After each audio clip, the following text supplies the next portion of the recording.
At the party, Arvine, the son of an earl, announces in front of everyone that he is breaking off his engagement with Ayora.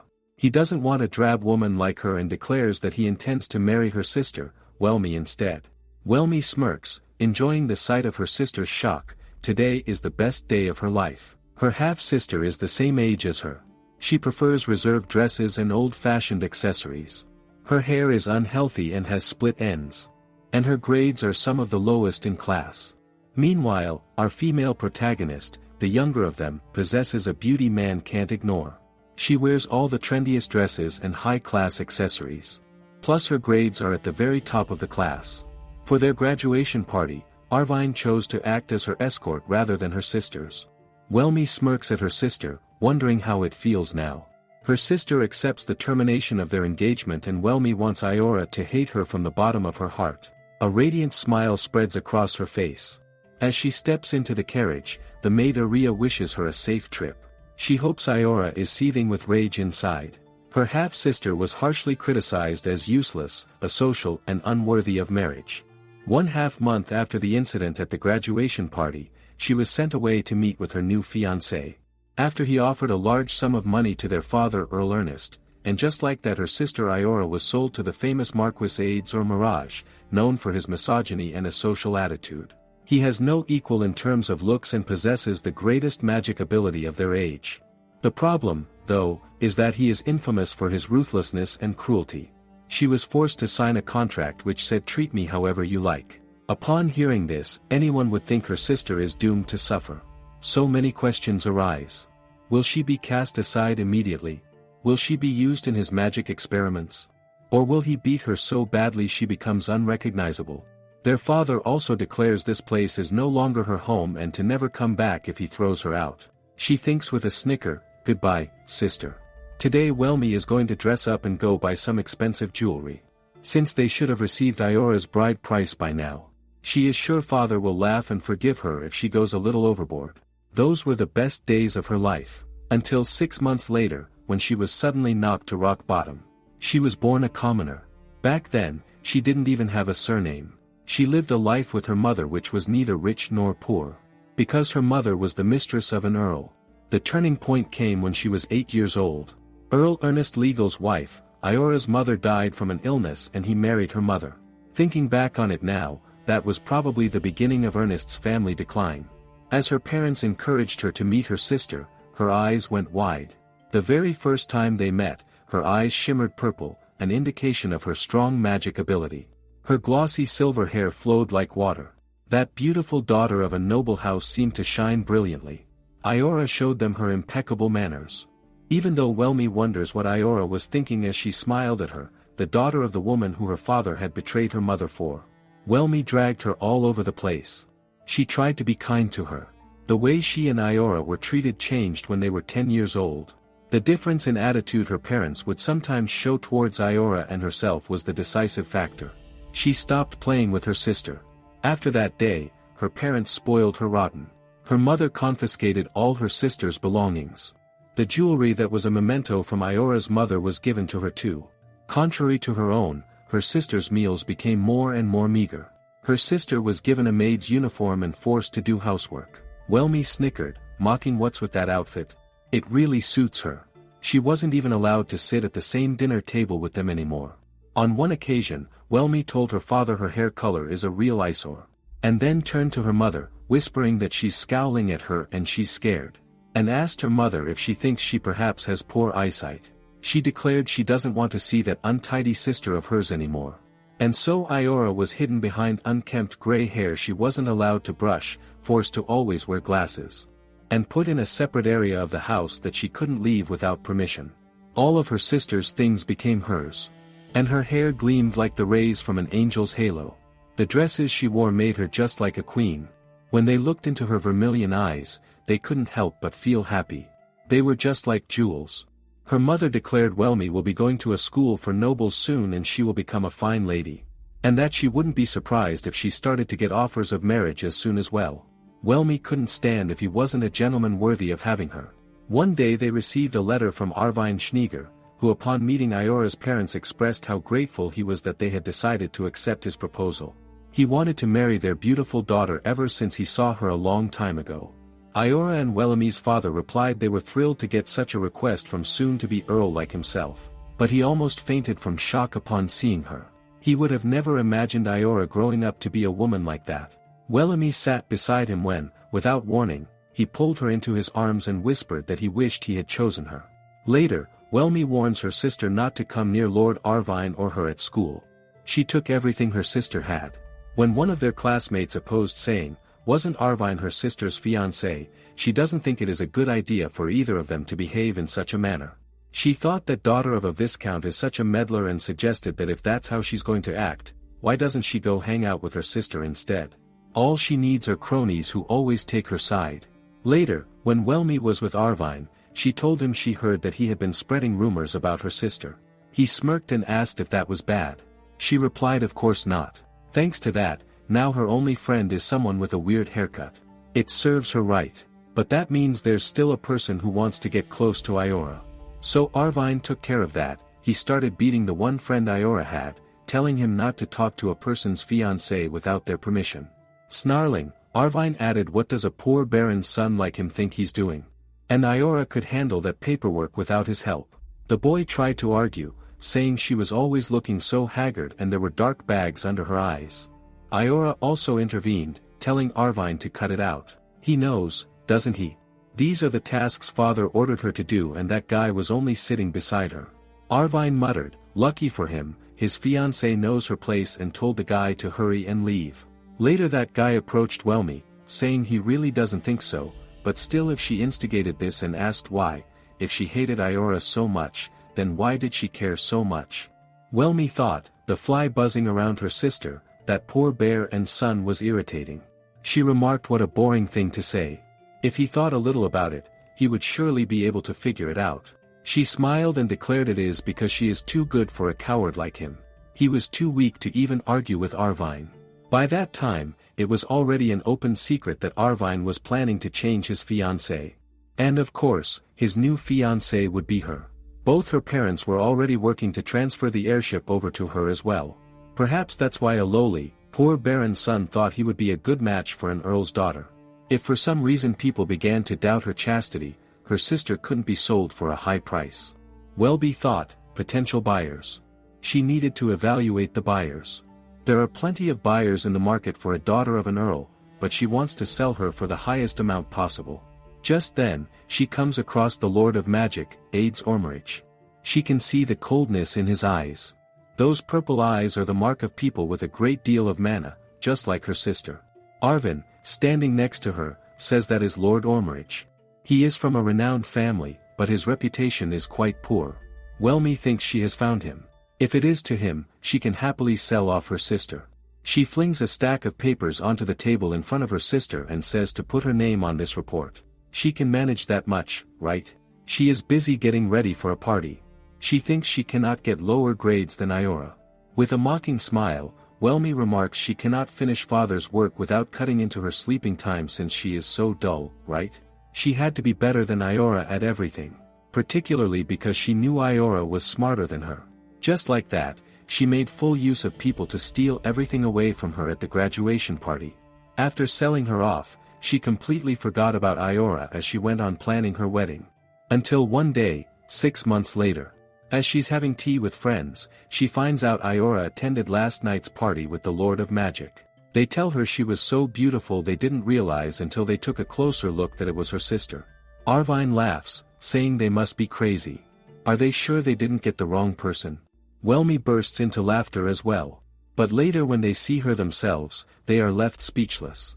Today's party is to announce their engagement as well as discuss the bride price, which has not been paid no matter how many times they have demanded it. Wellmei then spots the poor baron's son and asks isn't she a bit embarrassed having such a low street as people in her company? Doesn't she think it blemishes the grace she has earned by dressing in such finery? But Ayora snaps these people are the most important friends and tells her not to talk about them that way. Wellmei scoffs what? That couldn't be true. It's only the gutsy daughter of a viscount and a cowardly baron's son. But then Wellmei adds she supposes they suit her much better than she suits Lord Aides, calling them a mismatched pair. Suddenly the Lord of Magic tells her to shut her mouth. Does she think he will let her get away with insulting Ayora? She smirks and says whatever does he mean. She was merely speaking the truth. He states he doesn't recall giving her permission to use his name and calls her a fool who did nothing but hurt Ayora. Wellmei acts innocent and says there's been a misunderstanding here. She did no such thing. She wonders who put such silly ideas into his head. However, the Lord of Magic says it seems she is hard of hearing, he has already learned about their family misdeeds. Wellmei blurts she hasn't done anything and turns to her parents, who exclaim that is right, they have never hurt Ayora. In fact, she has always been a wasteful girl who refused to work and brought all sorts of trouble upon them. Her father points an accusatory finger at her, saying even though she has earned the Lord of Magic's pity and started taking care of herself more, she's still the same person she has always been. Her reply stalls when the Lord of Magic shifts toward the father, a sudden smirk playing on his lips, and declares as a little entertainment he will expose his crimes one by one. Now begins the judgment for everything they have done to Ayora. Happiness gleams in Wellmei's smile. This is what she had planned. She has a vivid memory of Ayora from the very first time they met. She was stunning. She didn't know someone so beautiful could even exist. She was so kind to her. Wellmei was thrilled to be her friend. She loved her so much. She wanted her to like her. She grew up a commoner, but she studied hard to be as well-mannered as her sister. One day she told her sister the color of your eyes can tell if they are good at magic or not. And her eyes just look like those gemstones called violet sapphires. Ayora smiled in return and said her eyes are like garnets. With delight lighting up her face, Wellmei exclaims that the river is full of stones and promises to find the perfect gem for her. She has always loved beautiful things. As Wellmei reached for a stone to give her sister, she slipped and tumbled into the river. Although the river was shallow, she still got soaking wet and developed a fever. She stirred from sleep at the sound of someone screaming, "This is all your fault." Jolting awake, she saw her father and mother scolding Ayora. She opened her mouth to protest, to tell them it wasn't Ayora's fault, but her words caught when her eyes widened. Father and mother are laughing. It was as if they finally had a reason to blame and torment Ayora. She wondered who were these people. Her kind sister, her admirable sister. The mark left on her from her mother's slap seemed awfully painful. Her parents made it seem as if they were protecting her, but instead they left her alone with a fever. Back in the present, Wellmei tells the Lord of Magic it is only natural she would be angry. It was her sister's fault she fell into the river after all. He says that is not what the maid who Ayora brought along that day says. It's her maid, Maria, who steps forward, and when Wellmei accuses her of telling lies, she calmly says it is not a lie. That day her foot slipped. Maria, the maid that was with them that day, is 2 years their senior and accompanied her sister when it was decided she would get married. That's why she asked her mother to make her Ayora's personal attendant when she went to live elsewhere. Wellmei thinks Maria did well in silence, though outwardly she plays the villain, saying are they really going to take that incompetent maid at her word, and he of all people should know better. The Lord of Magic then says after she began hurting Ayora, she also began stealing her things one after another, didn't she? There is no doubt she started that as well. One day, she told Ayora, no matter how much she looks at it, her necklace never stops being beautiful. The necklace, always glittering at Ayora's neck, was a memento of her mother. Ayora is smiling until her mother declares it would look even better on Wellmei and snatches it from her, giving it to her daughter. Ayora cried out that it belonged to her mother. Wellmei knew this was her sister's, but she also knew if she gave it back to her, Ayora would be accused of stealing it. So she stored it deep inside her jewelry box, planning to return it to her safely one day once they become adults. After that day, no matter how many of Ayora's dresses or belongings were given to her, she stored each and every one away. Then came the day Ayora was to leave. Wellmei told the maid to put this in his sister's luggage so it looks like she stole it. Now in the present, Wellmei says she wasn't the one stealing her things. That's a bold statement. Ayora is the only thief here. She wonders why that necklace is around her sister's neck when her mother clearly gave it to her. However, the Lord declares all of the jewelry in her possession has the owner's name engraved on it, which is concealed by magic. And all of it belongs to Ayora Ernest. The butler steps forward, saying he can verify that as well. Whenever Wellmei purchased jewelry, she always took the family's butler along as her witness. She also signed all the ownership inscriptions engraved into the gems. Wellmei did all this to leave the family assets to Ayora, but if everyone knew the accusations about to come next, they would surely think all this was just a butler acting on behalf of the tormented legitimate heiress. Keeping up with her villain act, she blurts this is pure nonsense, yet inside she smiles, thinking, this is perfect. The Lord of Magic accuses Wellmei of having no shame trying to saddle Ayora with all these unfounded crimes. As expected of a wretch such as herself, her end game falls short. Everything is going as planned. This act of judgment is only just beginning. Her end goal is just around the corner. The Lord of Magic further reminds her after stealing Ayora things she forced her to dye her hair, made her wear glasses to hide her face, had her wear shabby clothing and pushed her around like a lowly servant, didn't she? And after all that, she forced her to move to a separate house. Wellmei puts on an innocent expression and says there's been a misunderstanding and claims her dear sister chose to help her servants of her own volition. Furthermore, she moved into the detached house on her own as well because she no longer wanted to see their faces. Wellmei began setting her parents up when she was 12 years old.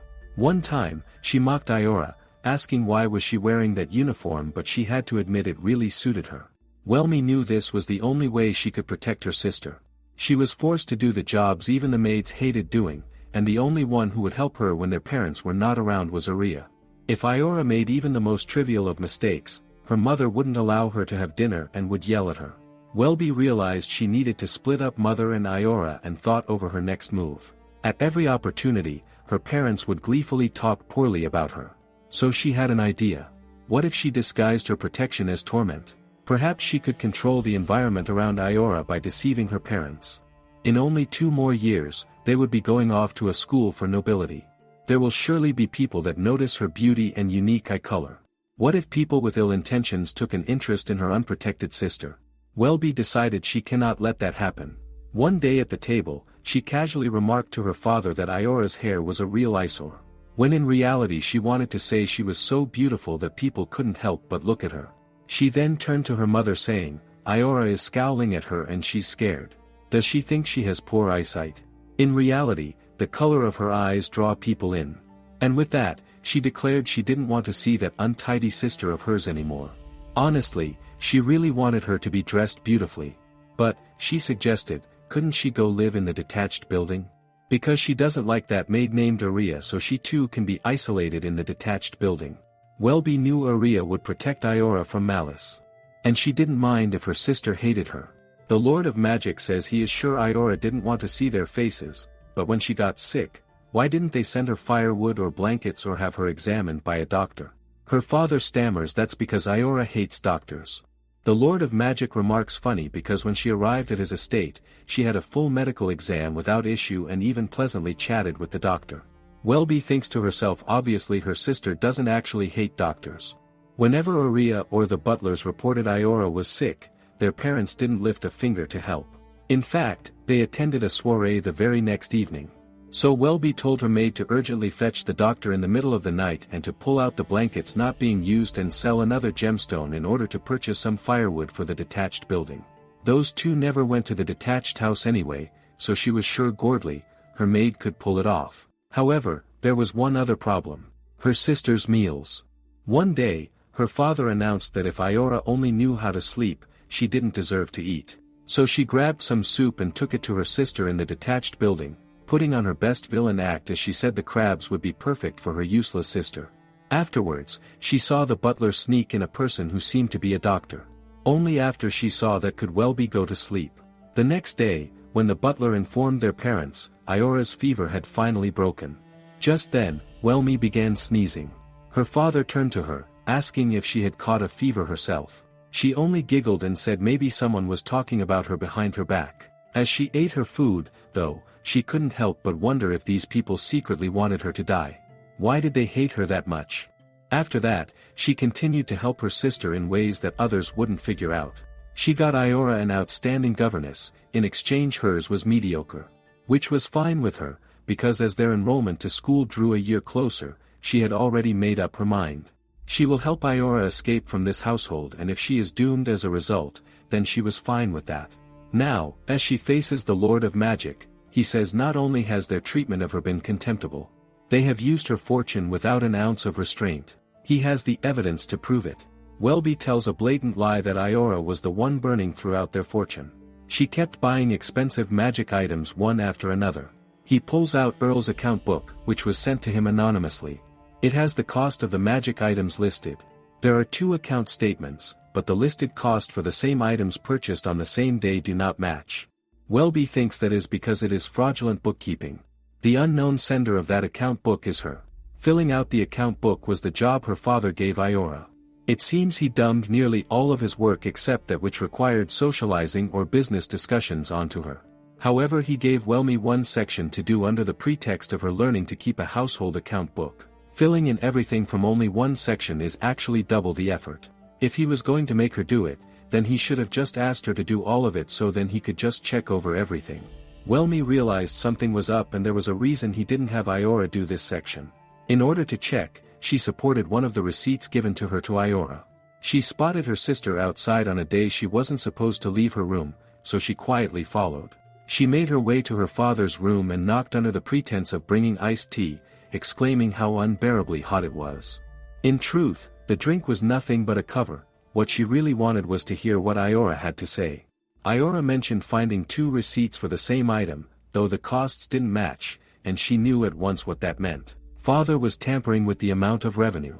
Just then, she splashed the drink over her sister's head, remarking that her mind must be muddled from lack of sleep lately, wasn't it? Wellmei had no intention of letting her say anything further.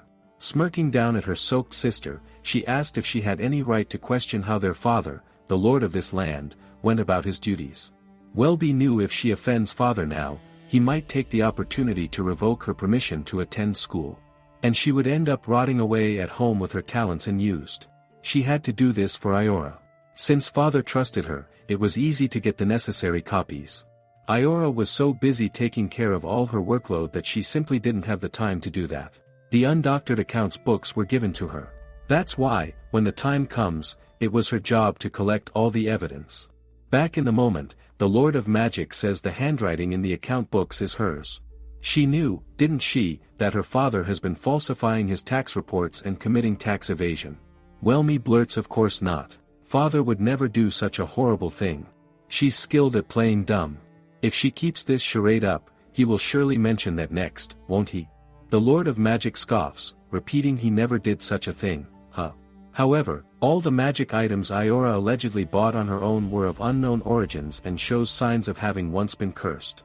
It seems the curses have been lifted by someone, but he has also received information that the buyer was a routine middle-aged man of a noble bearing with a small mustache. He looks down at her father and says he wonders just who these cursed items were for. The father's face fails as he adds it appears to him those things were all put into Ernest's legitimate child's name. Her father blurts it wasn't him and not to look at him like that. Wellmei smirks in secret, thinking her father's phrasing and demeanor are no less than a confession. But then she quickly slips back into her role, declaring that it must have been Ayora who framed father. The Lord of Magic says it's impossible. The butler and maid have both testified that those items were all found in Ayora's room.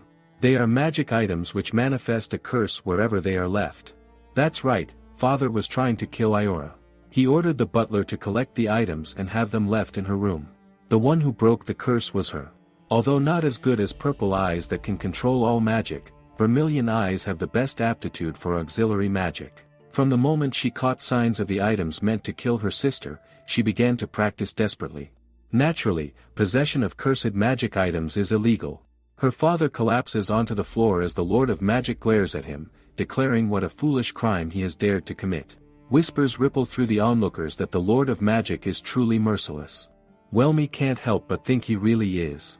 That's exactly why she thought she could entrust Ayora to him. He is in fact an outstanding man who leads the magic ministry after having unraveled the construction of the cursed magic items he so loathes. The many rumors about his cruelty were disseminated by the people who he has condemned. She knows from her one encounter with him at a party that he's not the man the public says he is. You can only attend soiree once you have reached the age of maturity. Noble students who attend school from age 14 to 18 are able to begin participating halfway through their school career. Once they enrolled, she poured all her energy into turning Arvine's attention from her sister to her. Given his bitterness over Ayora's altered appearance, it was easy to win him over. He only cares about a woman's appearance. Perhaps because of the power of her vermilion eyes, she intuitively knows the true nature of the people around her. Maybe he thinks of women as nothing more than tools to satisfy his own desires. He is absolutely not someone she can entrust her sister to. One day, a girl approached her asking if she was the fiancée of that earl's son. When she said no, the girl asked her then why exactly was he clinging to her more than his real fiancée. Wellmei smirked and remarked so she wanted to know. It was because he wanted to marry her more than her. The girl said if she would tell her more. She smiled and replied she would love to. She didn't need friends. Two half-sisters of the same age that looked nothing alike. The older sister who had her fiancé stolen and the little sister who did the stealing. They were the perfect target for gossip. That was fine by her. She would make good use of this environment. As her bad reputation spread, soon there won't be a single man around who would call out to someone like her sister with her tarnished honor. This way she could keep men away from Ayora. She knew any honest and sensitive person would be able to recognize Ayora's true value. She needed someone like that.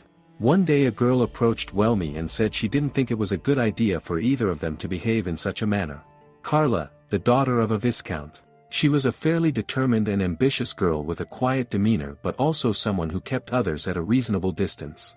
Although she was the daughter of a viscount, her family had a backer that may eventually bump them to earls. It wasn't a good idea for Wellmei to behave this way. That was certainly true from the point of view of an onlooker. But she did not expect she would put forth such a frank opinion like that in public. This girl needed to be by her sister's side. She suggested if that was how she was going to act, why didn't she go hang out with her sister instead?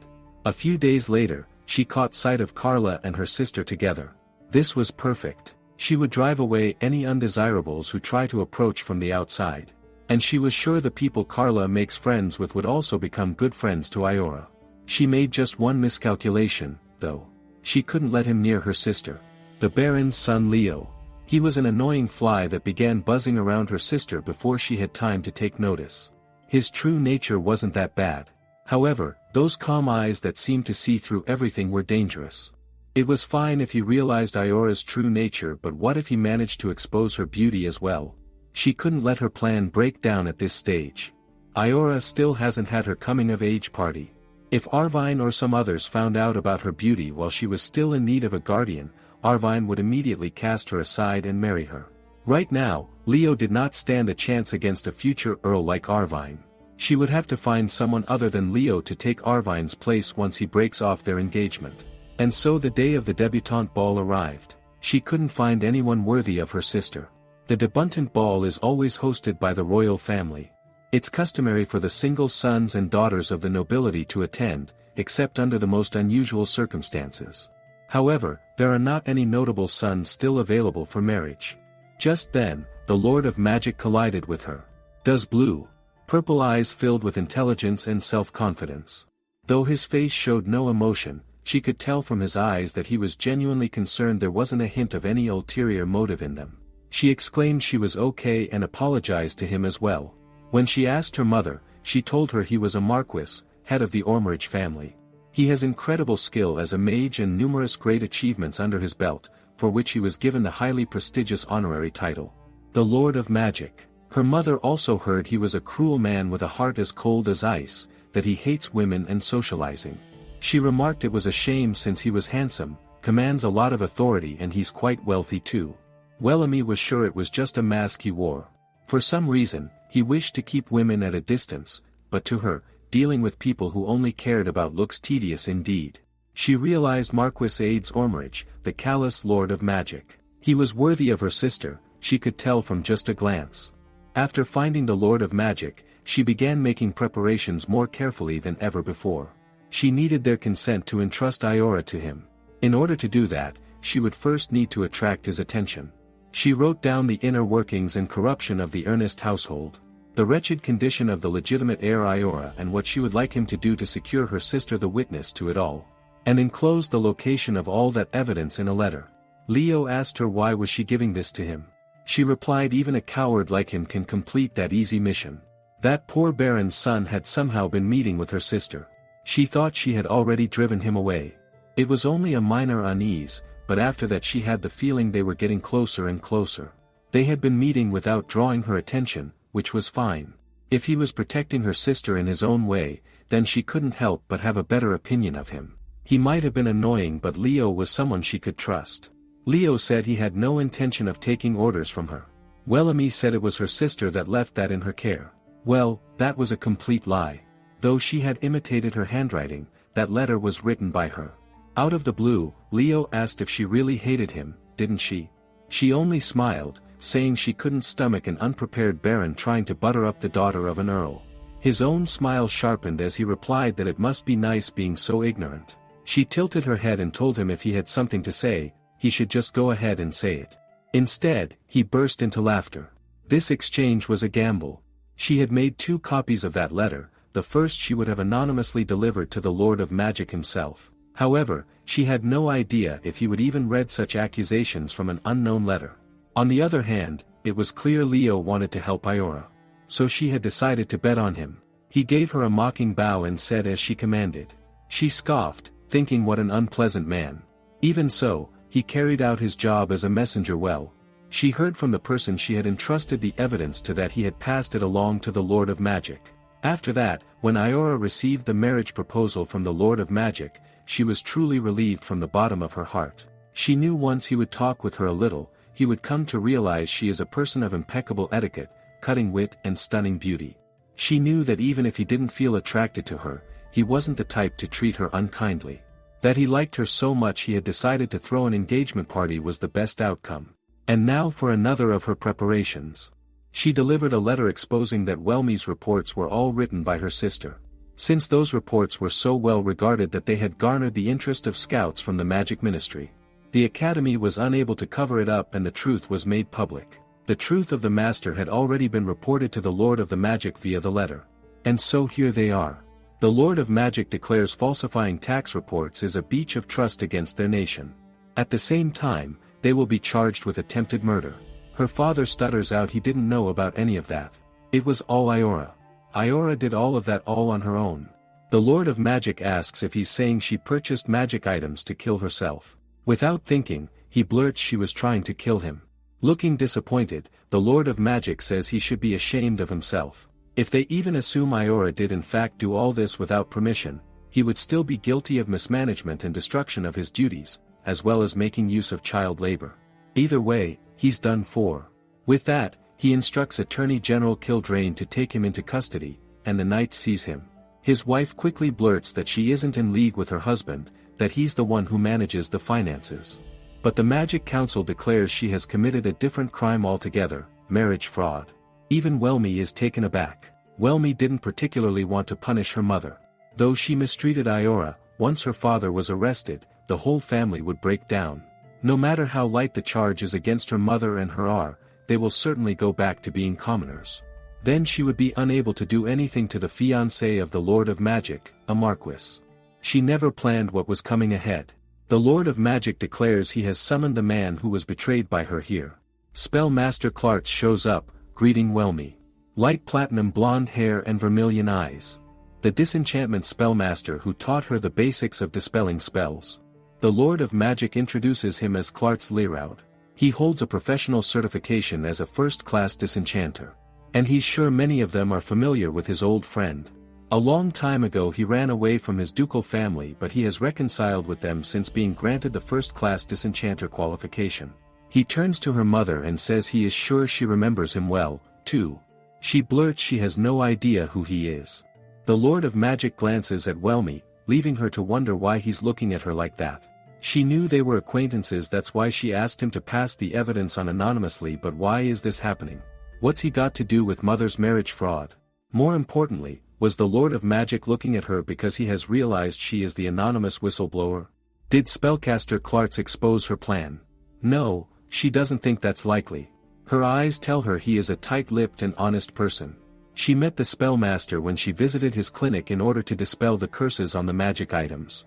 It was the first time she met someone with the same color eyes as herself. Vermilion is an eye color that occurs in family lines that are good at disenchantment. They were commoners when she heard from her mother. It appears in families whose ancestors were nobility. She was skeptical since she had heard her mother grew up in an orphanage. She started to wonder if she was the product of an affair between her mother and a noble man who isn't father. Because she looked nothing like him. On the other hand, when she first met Spell Master Clates, not only did he have vermilion eyes but she abruptly cuts the thought, reminding herself that it's not important right now. She begged him to make her his apprentice. He asked her for what reason. She hesitated, wanting him to promise he won't tell anyone. He reminded her he was a disenchanter, he had nothing but visitors with special circumstances and assured her he wouldn't reveal anything. She knew if she left the house no one would be suspicious, but if she went in and out of Ayora's room many times to get the magic items people would notice. It would take 2 weeks to break the curses if she asked a disenchanter to help. Not all of the magic items are those which can be disenchanted right away by just anyone. But if she's the one to break their curses, then she's the only one who needs to cross that dangerous bridge. She knew if they don't graduate first, Ayora's future will be bleak. When she explained everything to him, he asked if she couldn't just report her father. She admitted she couldn't. So he smiled and said she really loved her sister, didn't she? And in that case he would allow her to become his apprentice. After that, she desperately learned disenchanting and pushed aside the unease lurking in her chest. Now the Lord of Magic declares he has verified that they are parent and child based on a man of waveform analysis and also pulls out that form as the proof. Her mother screams it's a lie but he counters it's not a lie. He once ran away from his family to marry a commoner woman who deceived and abandoned him. And that was the Countess Isabella Ernest. He was very active in consoling and treating patients. There are records that he visited the orphanage where she lived fairly frequently. He then says, didn't she meet Earl Ernest while out on the town? A beauty like her, at least on the outside, must have been playing the field. Then she chose the position as mistress to his Earl. She became the mistress to Earl Savern Ernest, who had newly replaced the previous Earl Ernest. Then the current Earl began to mistreat Ayora in order to make Wellmei his heir, rather than the previous Earl's child Ayora.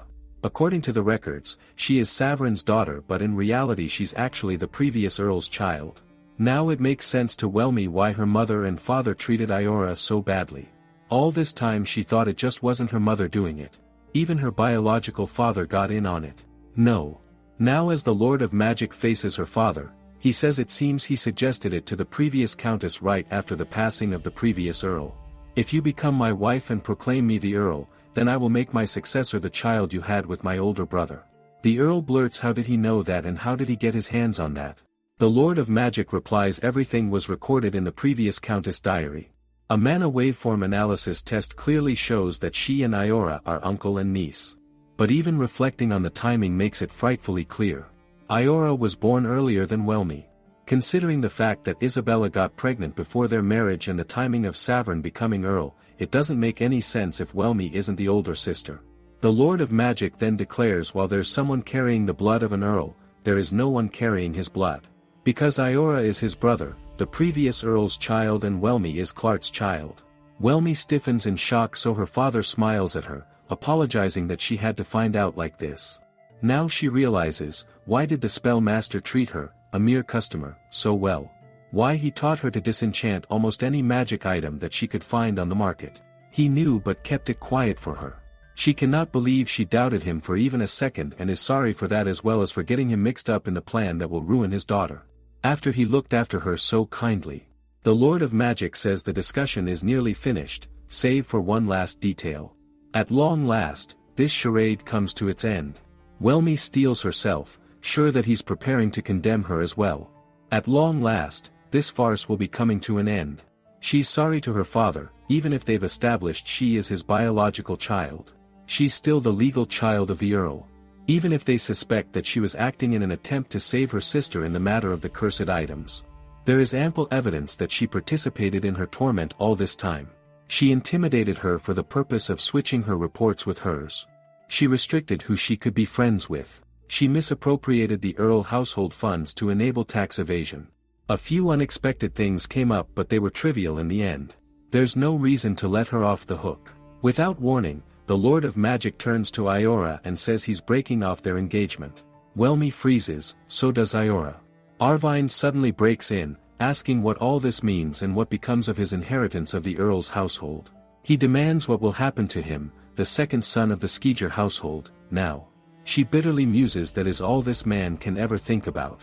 The Lord of Magic says, as he has informed all here. Wellmei is no blood relation to the Ernests. Now that has come to light, so she has given up her right to succession. And Arvine, her fiancé, has now lost their chance as well. Succession is determined first and foremost by direct blood descent. Having the blood of the noble family running through her veins takes precedence over having been raised as the daughter of that family. Which means she, the daughter of her mother and spell master Clarks, has no right to inherit the title. Hypothetically, for Arvine to retain the right to succeed the Earl's house, he would need to get engaged to Ayora, a true direct descendant, to take on the title. If her sister were to have a child with him, that child would have the right of succession. However, even if Arvine were to have a child with another woman after inheriting the title, the child would not have the right of succession. But all of this is just hypothetical anyhow. There is absolutely no way Ayora would get engaged to a man like him again. And yet, that pathetic man turns desperately to Ayora, insisting the Lord of Magic has just abandoned her, then surely she can be engaged to him again.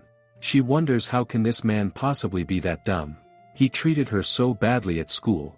The Lord of Magic casually lets Arvine know the Ernest house will be no more after this. The price for all these things they have done will be too heavy, unless he knows a better way to pay their debts and make preparations to the nation, than relinquishing their title.